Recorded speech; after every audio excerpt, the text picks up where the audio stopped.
thanks for joining us, Coach, and getting me back on the air with a top-notch guest. Well, I am so glad to be here, Gary. I hadn't had a chance to communicate with you too much. I guess the last time I saw you was hitting home runs on our field, so I didn't know if you'd been signed another contract with somebody or what. Yeah, I had some voice issues, man, which is as you know, dealing with pitchers is kind of like an arm issue for a pitcher. If hey, I don't have a voice, I don't have a job, man. So I'm thrilled to be back. And I'm thrilled to talk with you because I've stepping away a little bit the way I have. I've been, I haven't been in the day-to-day operations of following the teams, but I've watched on television and kind of as a fan to watch the struggles that you've gone through. But at the same time, to notice that, people would ask me when I'd be out and about, and, sometimes I couldn't talk, sometimes I could a little bit, but they would say, what's wrong? And I'd say, they're not getting beat 15-2. They're not getting run.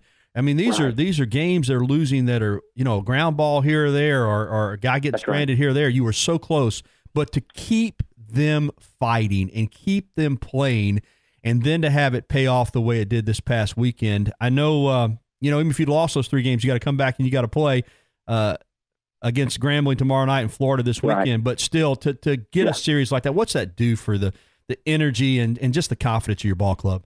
Well, Gary, as you come in and we start implementing our system and everything, and start implementing all our guidelines and standards and things like that, and the one-run losses and things, you just keep telling those guys, and they just kept buying in. They just continued to practice hard. And as you know, I mean, it's sometimes in life and a game of baseball especially, you may not get what you deserve sometimes. It takes a while. It takes perseverance. And our players have just continued to stay on course.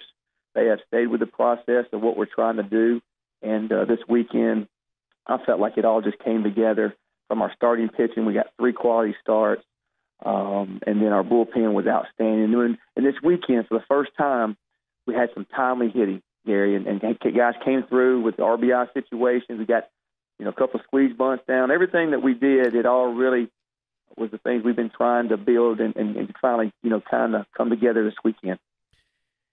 It doesn't change the record. I mean, it's still not, I know what you would like to have had in your first season, but to get to 5 SEC wins after only having 2 going into that series. And again, it's just one series, but we know the score. We know this state. Yep. We know what it means when Alabama plays Auburn, and for them to be the number 4 team in the country looking to secure a regional at home, and for your team to go in there and sweep them in a 3-game series, not only for your team, but for the fan base and the supporters of Alabama baseball, it's a big deal to do that. It really is. It really is. And it meant so much when we left there on Monday morning, how special it really was. And I took this job, I grasped the rivalry of Alabama and Auburn, and I want our players to know that our fan base and the players that had come before us and the players that will come after us and the whole thing, I wanted them to know how important this was and how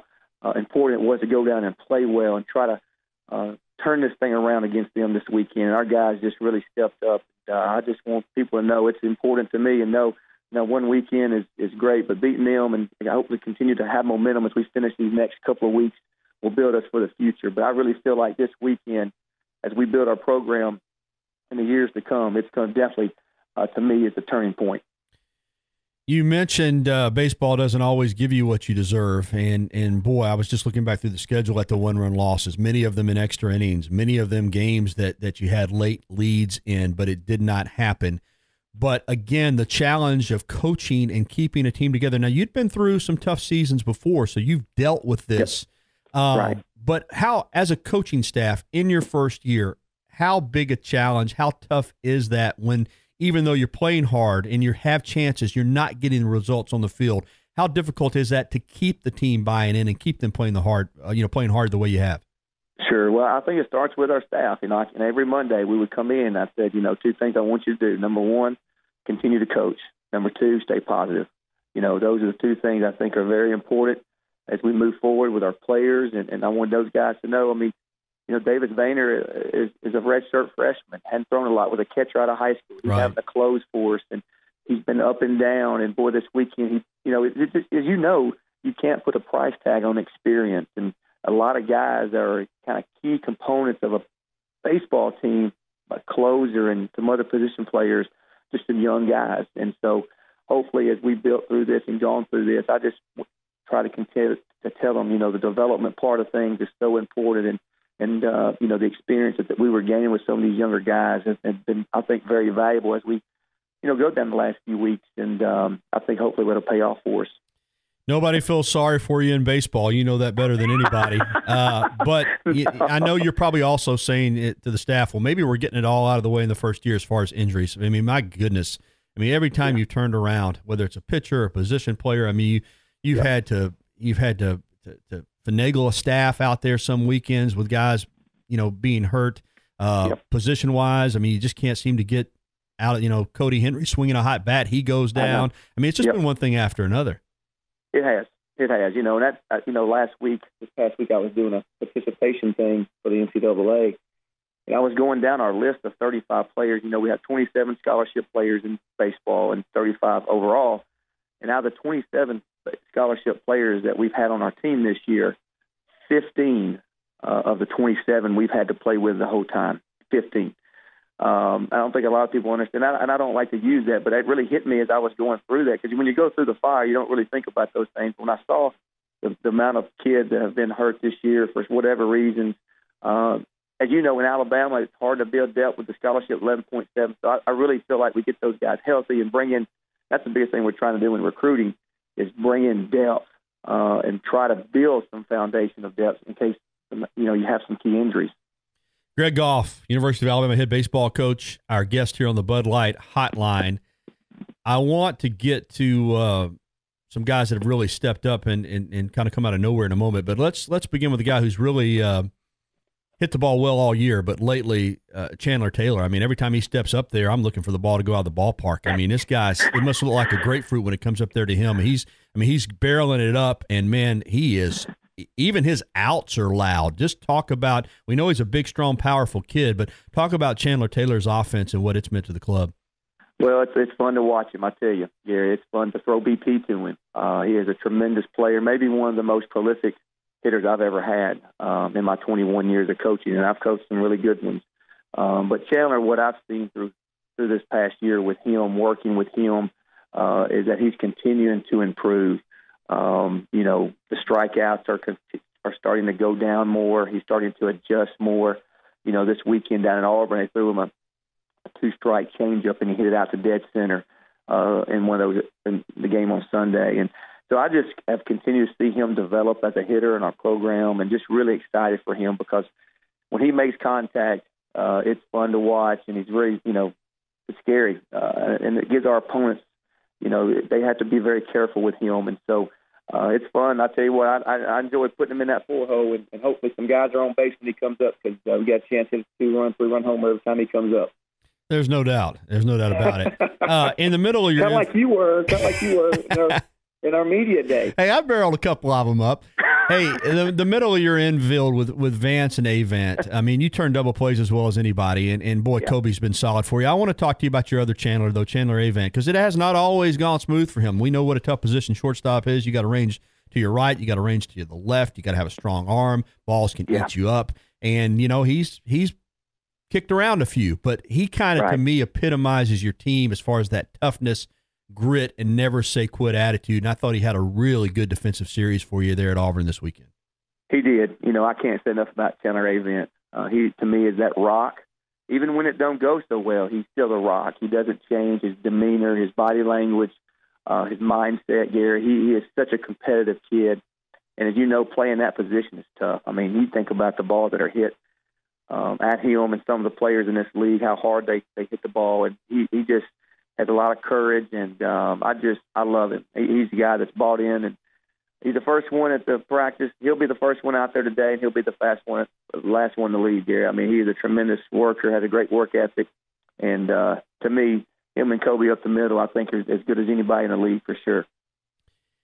Speaking of guys stepping up, kind of coming out of nowhere, because you've had the injuries, and I want to ask you about Alex Webb. I'm boy, I tell you. I'm not sure I knew who he was going into the season, and all of a sudden he's playing a critical role in your club. He has. I mean, I can't say enough. Again, Alex has been a guy, a redshirt freshman, didn't play any last year. came in and kind of, waited this thing out. And, Tanner DeVinny had been catching some for us. Kyle Coffin, was catching, and then he got hurt, and he can't catch the rest of the year with his thumb, his ligament in his thumb. So, Alex kind of waited a turn, and, Tanner kind of struggled offensively a little bit. So we just put Alex in there, and he's just taken off. I mean, I thought this weekend was a big reason why we won some games. He just defensively was really, really stable back there. And offensively, I mean, he just continues to find some barrels and get some hits for us. And he's been a huge contributor as we've gone down the stretch. Pitching this weekend, you ran through it. We'll get to more on that in a moment with the Samford game being canceled tonight. But you went through about everybody you had. But I want to ask you about a couple of guys that all year, and you've moved them around a little bit in your rotation. But having a couple of guys like Eichholtz and Walters that you've been able to, for the most part, count on. How critical has that been for these younger pitchers to watch them work and watch the way they go about their business? It's been great, I tell you. Those are the kind of guys, Gary, as I go through my coaching career, especially in year one, those are the ones you wish you could hand pluck and keep for the next 3 or 4 years. I mean, they're tremendous players, but people don't really see the integrity that those two have, the work ethic and what they do to our program. They have been a huge asset for our young guys, especially as we got into some guys hurt and people stepping up. Those two guys have led us every day.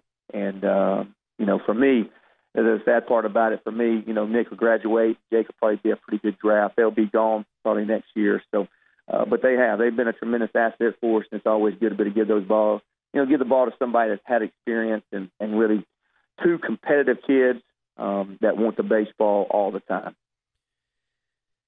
The Samford game tonight, because I've had a lot of people asking me about it on Twitter, and I know the answer, but I want you to go ahead and tell the folks that are listening. Sure. Pitching, I mean, health and safety of the players has to come first. And you also had a Wednesday night game scheduled against Grambling that you've got to play. So not just one midweek game, but two midweek games. And then you got a huge series this weekend against Florida. Talk about the decision, and I know Samford worked with you on it, and we're excited that we're going to be home and home with them for the next 5 years. But talk about the decision to cancel the game at Samford tonight and why it really had to be made. Well, as we played, we ended up getting a rain out on Friday. And so we had to play 2 games on Saturday, and then the 15-inning game. We played 33 innings in less than 48 hours. And so Coach Dunn and I, we talked, communicated, and I just kind of laid out to him, what the scenario would be. And him and I both felt like it would be best if we canceled that game, and we moved on and so forth. So I very much appreciated him and our friendship and the understanding of where we were with our pitching staff and so forth. And, again, I want to continue to have a great relationship with them and Samford. I know it's important for both of us to play and for us to really go up there and do a home series with them guys. And I just really am thankful for my relationship with Casey and working that out. And you do have a midweek game tomorrow night at home against Grambling and then 3 against Florida. These are the final home games of the year before you finish it out at Vanderbilt. And we know how good Florida is, but you got them at your place. And listen, I don't want to make too big a deal of this because I know when you play Florida and Vanderbilt, it's still a long shot. But mathematically, you're not out of it as far as the SEC tournament. That's right. No, that's what I told our kids. Our destiny is controlled. It's out in front of us. And, Auburn's really good. Auburn swept Florida early in the year. That's right. So if we go and we pitch and play defense like we did this weekend, have some timely hitting, we'll have a chance to beat Florida. And, I want to get through tomorrow night, the Grambling game, and try to piece it together with our pitching staff and then try to get ready for a really good Florida team. It's really playing well. I think they've won their last 9 SEC games. But it's going to be our home series. It's going to be an opportunity to send our seniors off, and I hope our fans can come out and watch. Gary, these guys have paid a tremendous price and have did a tremendous job here since they've been here. And it's always a sad day for me as, I hate senior day. It's just so tough for me as, kind of that, letting that son or daughter leave. You've done so much time with these guys, and especially my first year coming in. I just so thankful for all they've done for me in this first year. And I hate that Sunday game when it's senior day. It's an emotional day for me, I can tell you. I mentioned earlier you've had some experience going through a tough year. You and I did a nice sit-down interview for television not too long ago prior to the season, and you shared with me at Campbell when you were trying to get that thing going, and how it ate at you and just, ate you alive, not having the results right away that you wanted. Has that experience helped you deal with what you're going through now at Alabama?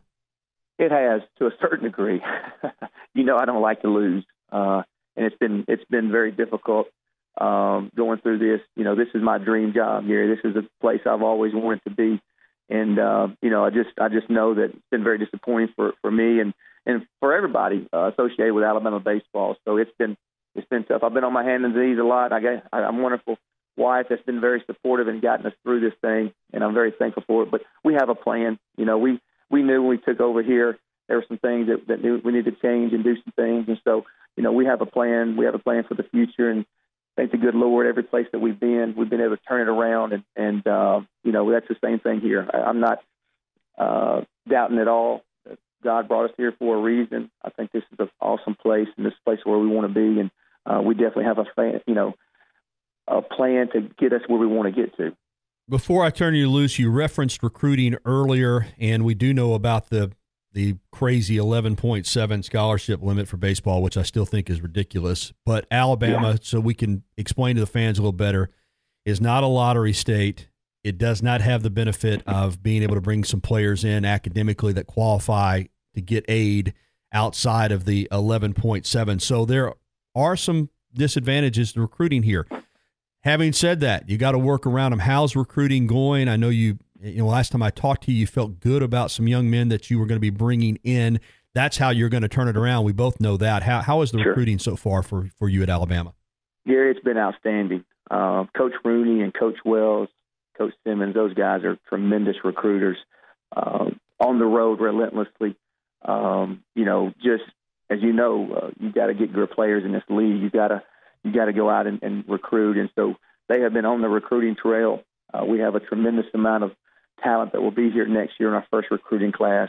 And then, the years to come, the 18 and 19 classes are, one's ranked 20-something. The other class, the 19 classes are ranked like 4th or 5th in the country. So, as you got to get great players, and we put a big emphasis on recruiting, and Terry and Jake and those guys have done a tremendous job. But it's awesome when we bring kids in here to see this facility and they see the fan base and the Alabama logo. It's just been awesome. And going this weekend and beating Auburn 3 games definitely helps us in the state for sure.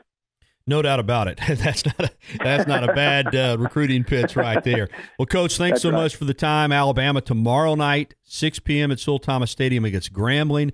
Then the final regular season series of the year this weekend at home against Florida, Friday night at 6, Saturday at 6, Sunday at 3, and then the Tide will wrap it up, the regular season, that is, against Vanderbilt next Thursday, Friday, Saturday in Nashville. And hopefully the Tide can take that momentum from Auburn, win some games, and who knows, maybe get into Hoover as well. Thank you so much, Coach. I appreciate it. Hey, it's always a pleasure, Gary. You've been great. I really appreciate all your support that you've given us, and I hope I see you soon, man. Thank you so much. Absolutely.